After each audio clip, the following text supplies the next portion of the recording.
na kama hauiwezi na kama uwezi, ukae kando, tutafute ule ambaye ataweza kufanya kazi hiyo,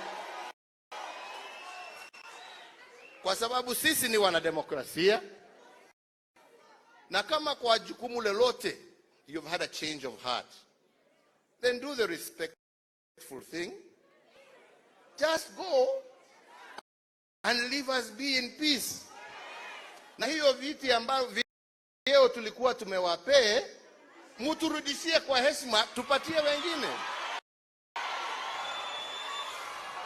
Nimeongea vibaya wenzangu? Nimeongea vibaya wenzangu?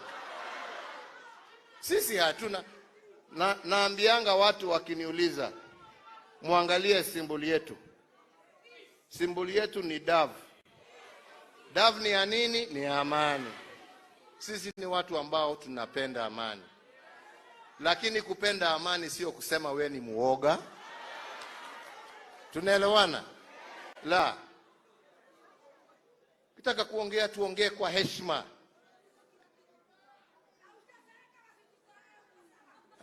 Bana hiyo. Mimi matusi mtasikia mimi nikitukana mtu. Hawa kuna wale ma-expert wa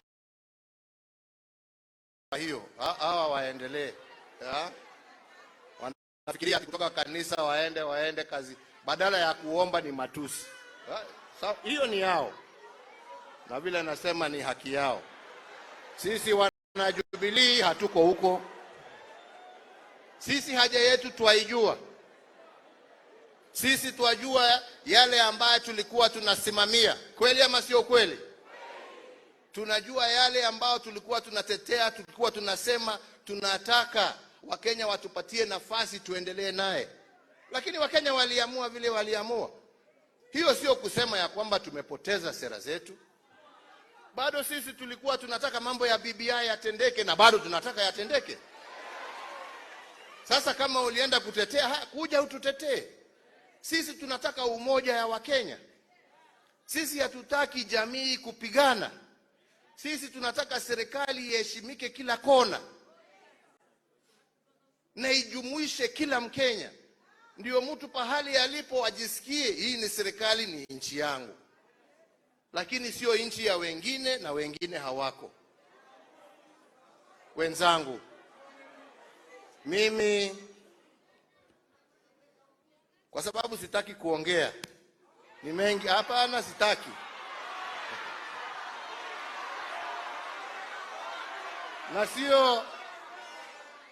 Na sio kwa sababu sina ya kusema, lakini sitaki kuongea.